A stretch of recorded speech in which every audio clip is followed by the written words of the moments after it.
cracked the full-sized executive sector, and this S90 model hasn't done so either, but it has its charms, especially in the recharged T8 plug-in hybrid all-wheel drive form that customers now have to have. Based on the brand's well-established SPA platform architecture and 2-litre drivetrain format, this electrified Swedish saloon aims to tempt company customers with what Volvo describes as elegant and functional appeal.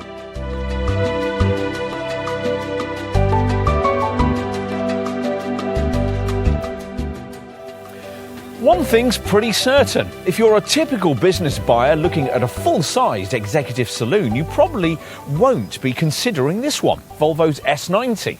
Sales figures suggest that models like the Mercedes E-Class, the BMW 5 Series and the Audi A6 are more likely to be on your radar. But sales figures are rarely an accurate indication of excellence, and Volvo says that's what's been delivered here.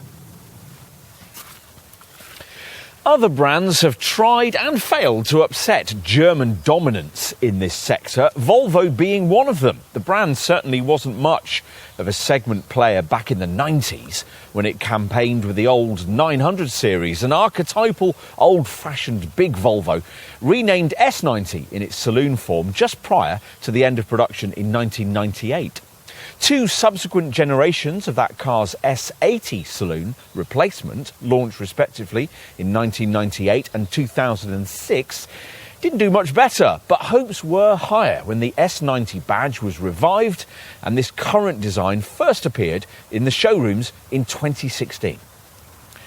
This, after all, was a Volvo of the new Chinese-owned era, based around the SPA or scalable product architecture modular underpinnings the brand these days uses to underpin all its designs, including the V90 badged estate version of this car. That station wagon model sold steadily, but this saloon derivative has proved to be a rare sight on our roads. So much so that in 2020, Volvo slashed the S90 range back to just one variant, the recharged T8 plug-in hybrid all-wheel drive version we're going to test here.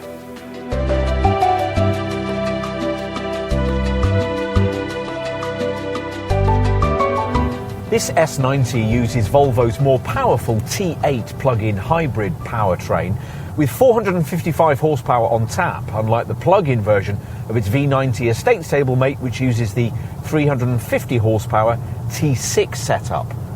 This is a difficult decision to understand because this Swedish saloon has no real need of this kind of power reserve, created through the combination of a 310 horsepower 2-litre 4-cylinder petrol engine and a 145 horsepower electric motor. You're certainly never really prompted to exercise it, but if you ever did, you'd find that 62 miles an hour could be dispatched in just 4.7 seconds on the way to the governed 112 miles an hour maximum that all Volvos these days share. Once you've discovered where the drive modes reside, they're buried away in a driving menu on the centre screen, you'll find that ultimate speed is delivered by a power mode that sees both petrol and electric units permanently working together.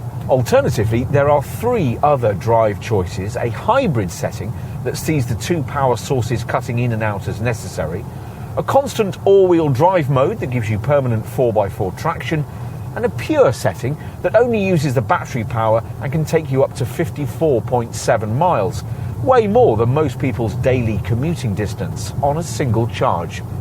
That the handling doesn't serve up anything that encourages much driving involvement has a lot to do with the rather vague steering, which doesn't improve much if you select the provided Driving Dynamics Steering Feel Firm screen option. Actually, if you do push on a bit, grip and traction are quite reasonable, and cornering body roll is better controlled than you might expect.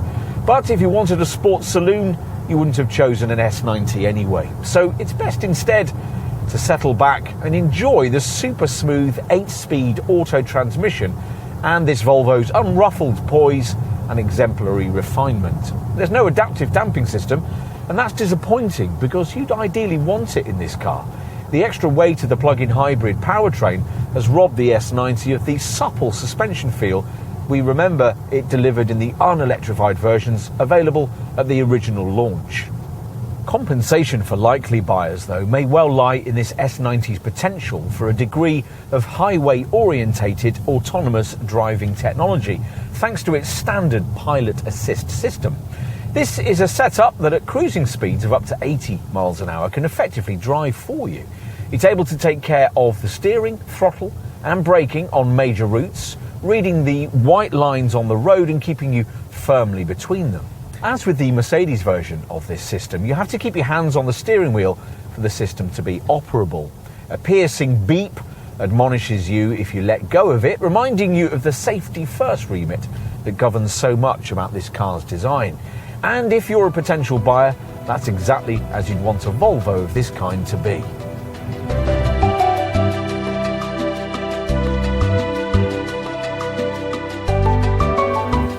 This remains the most credible full-sized executive saloon Volvo has brought us to date. The design language here is apparently taken from contemporary Scandinavian culture, and from most angles the resulting shape still looks elegant and sophisticated. With its short overhangs, long wheelbase and low roofline, there's an air of confident assurance here, yet also a look that's uniquely Swedish.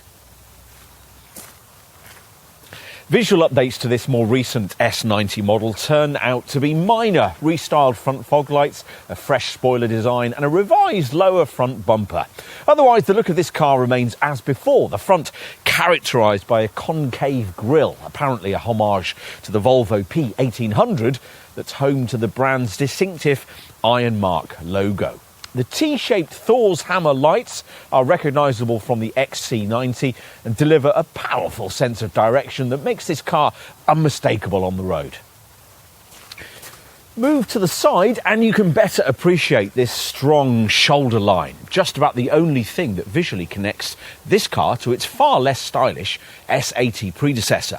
The long bonnet and that raked back roofline are supposed to suggest power and grace, and whatever your perspective on that, there's no doubt that the clean, minimalist surfaces give this Volvo a classy air. These big 19-inch wheels are mandatory. The 10-spoke design of these rims identifies this car as an inscription-trimmed model, as do these chromed lower side mouldings with their Recharge logo. Let's move to the back. Styling comments are always subjective, but we can't help feeling that the rear end treatment with its 3D tail lights is something of an acquired taste. A factor that might encourage some buyers to consider the slightly less controversially finished V90 estate version of this design. Step inside an S90 and it'll all be pretty familiar if you're conversant with Volvo's current design language, though a difference over the brand's SUVs lies with smart air blades that stand vertically on each side of the Sensus centre monitor user interface.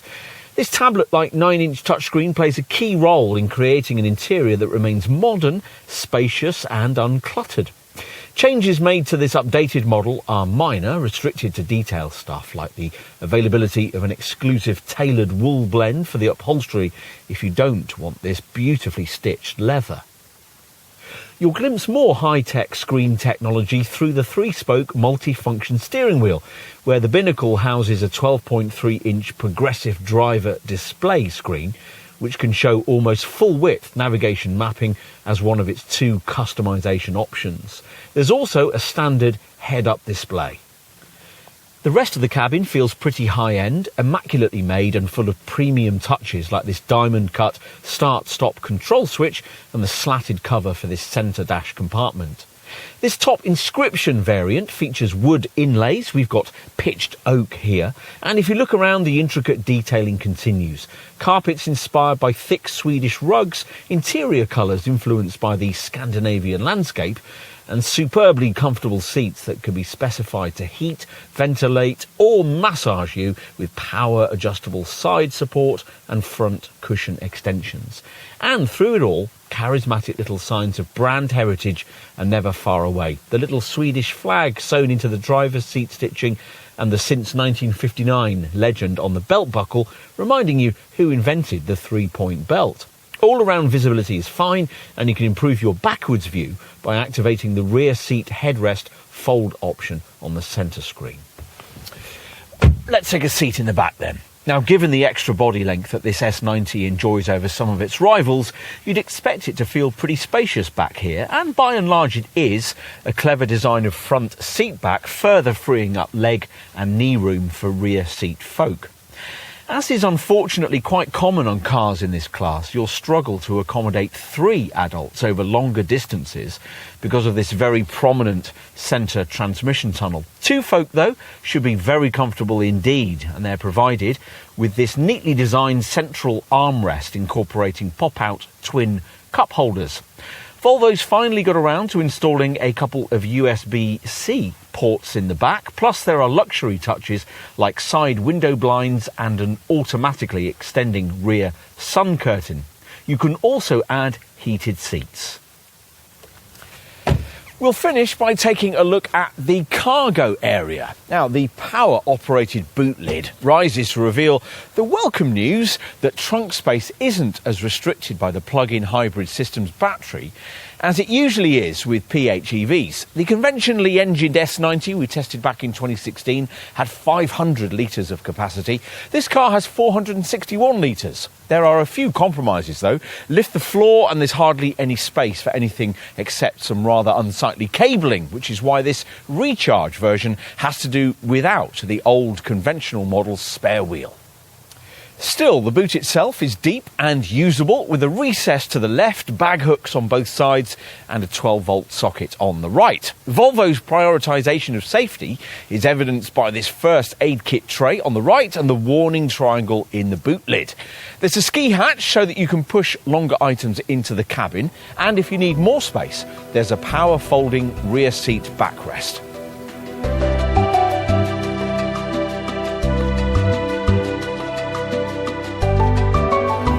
Back in 2016, when we last tried this Volvo, you could get into a base diesel engine version of this S90 from around £33,000. Reducing the range to this single T8 plug-in hybrid version means that things are very different now.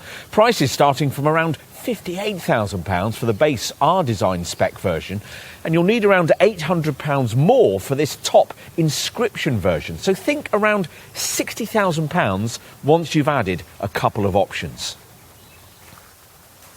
Mind you, that's still reasonable value compared to what you'd pay for similarly equipped versions of executive segment PHEV rivals, the obvious ones being Audi's A650 TFSI-E, the Mercedes E300E and BMW's 530E and 545E. And the value argument would sway further into this Volvo's favour once you factor in its four-wheel drive system and high level of standard spec. Included in the price are automatic LED headlamps, dark-tinted rear windows and 19-inch wheels which vary in design depending on your choice of trim. Inside, leather upholstery, heated front seats, a 12.3-inch progressive driver display instrument screen and nice little touches like rear side window blinds and an automatically extending rear sun curtain all come as standard. Plus, infotainment provision is more impressive now that Volvo has incorporated a Google Automotive Services interface into the central 9.3-inch screen, along with its Google Assistant voice recognition system. There's also navigation with Google Maps, in-car Wi-Fi and a 10-speaker high-performance sound system. You can upgrade on request to the more premium 18-speaker Bowers and Wilkins setup we've been trying here. Also standard is the Pilot Assist autonomous drive system, which can take care of most highway cruising duties for you, provided hands are kept firmly on the wheel. This, unusually, is one Volvo that doesn't work best in our design spec. The more luxurious feeling inscription trim we have here suits the cabin much better with its softer Napa leather upholstery, its chrome-trimmed steering wheel, its luxury floor mats and its unusual Orifors crystal gear lever. The inscription wood inlays make a lot of difference too. Choose between grey ash or this car's pitched oak finish. The S90 safety gear is predictably comprehensive, as well as the usual things like a city safety autonomous braking system, road sign information and all the usual airbags and driver alert control with a lane keeping aid. There's much more. Volvo includes a run-off road protection package which tightens seat belts and activates energy-absorbing technology in the seats when the car detects challenging terrain ahead. Road edge detection steers you back into the centre of your lane if you veer slightly towards the road edge. And another standard safety system is the oncoming lane mitigation auto braking feature, which cuts in if a driver pulls out in front of oncoming traffic. Plus, the S90 also features a large animal detection setup, capable of detecting large animals such as elk, horses or moose, night or day. Apparently, a Volvo owner is 50% less likely to be involved in a crash than the average driver. You can see why.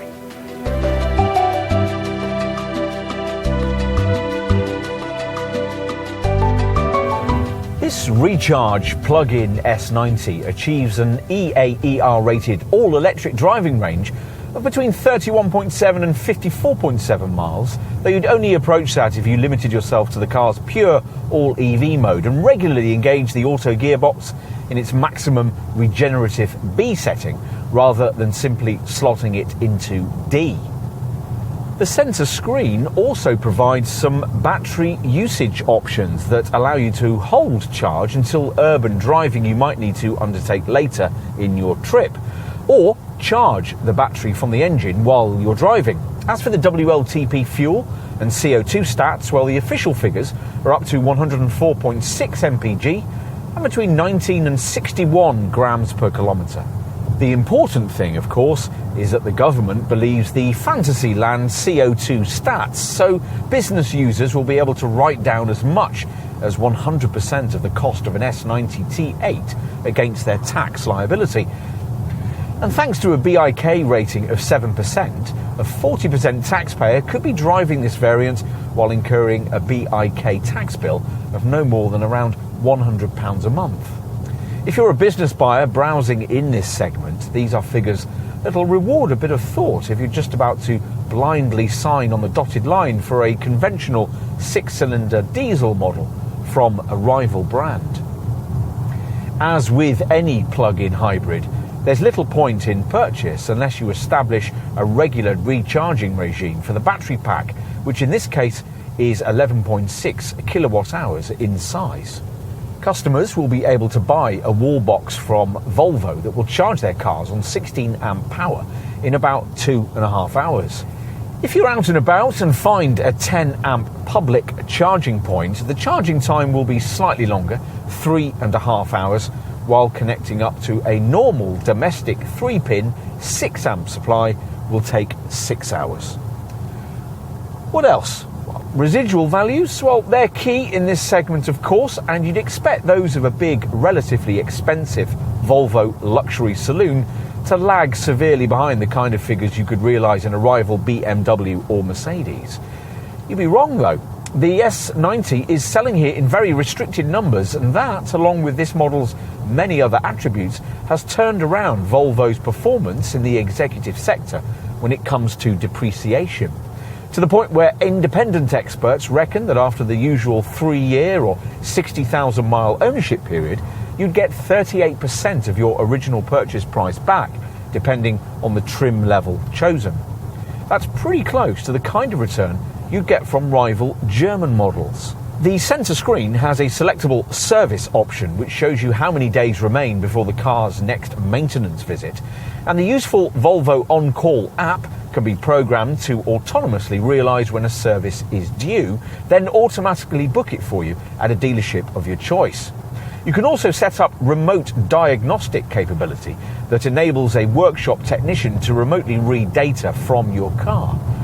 On the subject of maintenance, that should be relatively affordable for a car of this kind, with intervals every year or 18,000 miles. 3 or 5 year prepaid servicing packages are available to help you budget ahead. The warranty is the usual 3-year 60,000 mile package. Insurance is Group 44E.